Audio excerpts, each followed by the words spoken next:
Selamat datang kembali. Oke, hari ini kita mau bedah nih, percakapan menarik sama Dr. Mindy Pelz.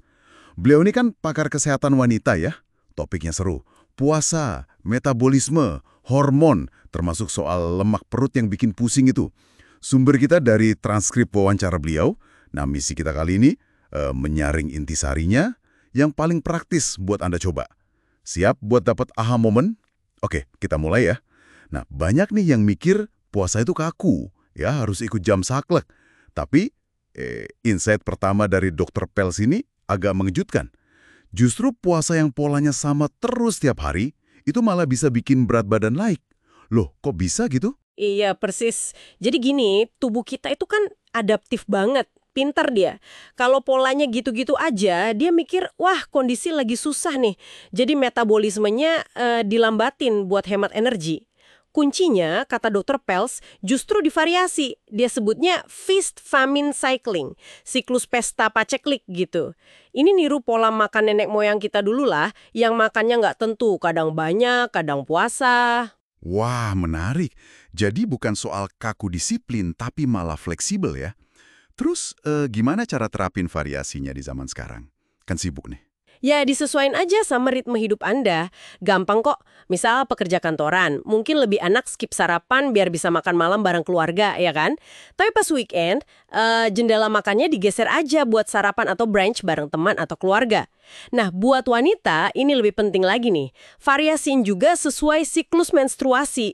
Kebutuhan tubuh kita beda-beda soalnya sepanjang bulan. Oke. Paham soal variasi puasa. Sekarang kita geser ke isu yang, bikin frustrasi banyak orang. Lemak perut. Kata Dr. Pelz, ternyata tubuh itu ada alasan strategis loh, numpuk lemak di situ. Bukan cuma gara-gara kebanyakan makan. Nah, ini perspektif yang keren banget menurut saya. Jadi tubuh itu prioritas utamanya kan bertahan hidup. Kalau ada limbah berlebih, entah itu gula, hormon, atau racun dari lingkungan, tubuh bakal nyimpennya di tempat paling aman, biar nggak ganggu organ-organ penting gitu. Nah, area perut itu dianggap salah satu gudang aman pertama. Jadi, lemak perut itu sebenarnya sinyal. Sinyal kalau tubuh lagi berusaha melindungi Anda dari sesuatu. Wah, itu benar-benar ngubah cara pandang ya. Jadi bukannya dibenci, kita malah harusnya nanya, tubuhku lagi ngelindungin dari apa nih? Terus, apa pemicu utamanya menurut Dr. Pelz? Penyebab si limbah ini numpuk? Ada dua biang keladi utama nih. Pertama, kortisol, hormon stres. Kedua, toksin. Dunia modern ini kan bikin kita gampang banget stres ya. Banjir kortisol istilahnya. Solusi simpelnya, habis stres, jangan diem aja.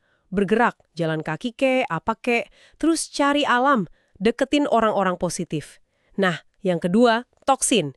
Atau disebut juga obesogens. Ini bahan kimia di makanan olahan, pestisida, plastik, bahkan produk perawatan kulit loh. Tubuh kita itu diprogram buat nyimpen kimia ini dalam bentuk lemak. Wow, ini penting banget sih. Berarti solusinya bukan cuma diet ketat atau olahraga gila-gilaan ya, tapi juga harus kelola stres dan bersihin lingkungan kimiawi kita sehari-hari. Bener nggak? Tepat sekali.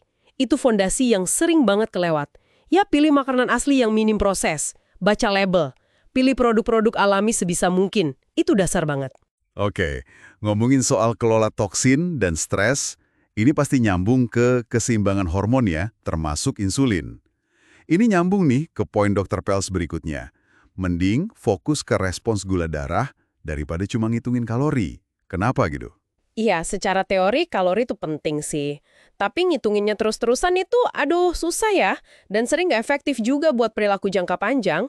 Lebih praktis, kata Dr. Pelz, kita amati aja gimana gula darah kita naik turun setelah makan. Idealnya, nih harusnya udah balik normal lagi dalam 90 menit. Kalau lebih lama dari itu, nah itu bisa jadi tanda awal resistensi insulin. Sel tubuh mulai cuek sama sinyal insulin. Ada tips praktis nggak soal gula darah ini, selain observasi tadi?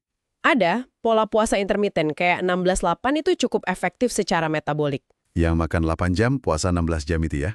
Betul, itu ngasih sistem pencernaan kita istirahat buat riset. Yang menarik, ini bisa bantu loh, bahkan kalau pilihan makanan Anda belum 100% sempurna. Karena ada jeda buat tubuh memproses semuanya. Oke, selain kapan makan dan gula darah, apa yang kita makan juga krusial kan? Nah, Dr. Pels punya pandangan kuat soal protein dan lemak. Gimana tuh? Protein itu disebutnya makronutrien pahlawan. Jadi prioritaskan sumber protein yang bersih. Maksudnya bebas hormon, antibiotik, kalau daging ya cari yang grass fed kalau bisa. Dan usahakan ada di setiap waktu makan. Tapi jangan terlalu kaku juga ngitung gram per gramnya, karena respons tubuh tiap orang beda-beda. Konsep N of 1. Anda itu eksperimen terbaik buat diri sendiri. Intinya, bangun menu makan Anda itu berpusat di protein. Nah, kalau lemak gimana? Kan masih banyak yang takut lemak bikin gemuk. Nah, ini perlu dibedain. Lemak jahat kayak lemak trans, minyak olahan, kanoma, jagung, kedelai gitu, itu emang cenderung disimpan tubuh. Sebagian karena dianggap toksin juga. Tapi lemak sehat kayak minyak zaitun extra virgin, alpukat, MCT oil, minyak kacang biji tertentu, itu justru penting banget. Fungsinya banyak. Stabilin gula darah, bikin kenyang lebih lama, nutrisi otak, bahan baku hormon pula.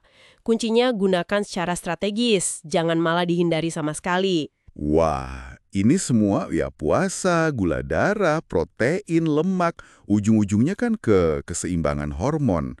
Konsep makan untuk hormon ini kayaknya relevan banget, apalagi buat wanita.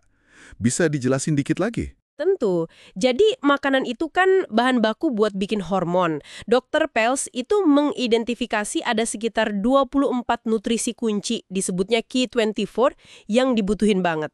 Kalau dia terlalu rendah kalori atau kurang nutrisi, misalnya gara-gara minum obat penekan nafsu makan gitu ya, itu malah bisa ganggu produksi hormon penting kita. Terus kaitan spesifiknya sama siklus menstruasi gimana? Ini kan sering bikin bingung ya. Nah, masuk paruh kedua pas progesteron naik, tubuh malah butuh lebih banyak karbo atau gula. Ini yang ngejelasin kenapa suka ngidem manis atau karbo sebelum haid. Terus pas perimenopause atau menopause, estrogen kan turun drastis tuh. Nah, sensitivitas insulin juga biasanya menurun. Makanya strategi kayak variasi puasa tadi, terus penyesuaian asupan karbohidrat jadi makin krusial. Tapi ya itu fondasinya tetap gaya hidup. Kelola stres, kurangi toksin, itu kuncinya. Oke, jadi kalau dirangkum nih ya, intinya, jangan puasa monoton, variasikan. Kenali akar masalah lemak perut itu, stres dan toksin. Fokus ke respons gula darah, bukan cuma kalori, prioritaskan protein bersih sama lemak sehat, dan yang paling penting, dengerin sinyal tubuh sama siklus alami Anda, terutama kalau Anda wanita. Gitu ya? Betul sekali. Dan satu pesan penting dari Dr. Pels, kalau Anda baru sadar soal ini semua, ya, kondisi kesehatan Anda sekarang mungkin bukan sepenuhnya salah Anda. Banyak faktor luar. Tapi setelah Anda tahu informasi ini, nah kesehatan itu jadi tanggung jawab Anda. Di zaman sekarang, kalau kita tahu tapi milih nggak ngapa-ngapain, itu sama aja kayak milih risiko penyakit kronis nanti. Nah, sebagai penutup, ini ada pertanyaan buat Anda renungkan di rumah. Berdasarkan obrolan kita barusan, kira-kira satu langkah kecil aja deh. Apa yang bisa Anda mulai terapkan hari ini atau besok? Mungkin coba nunda sarapan sejam. Atau ganti minyak goreng biasa pakai minyak zaitun buat numis sayur. Hal kecil aja. Pilihannya ada di tangan Anda.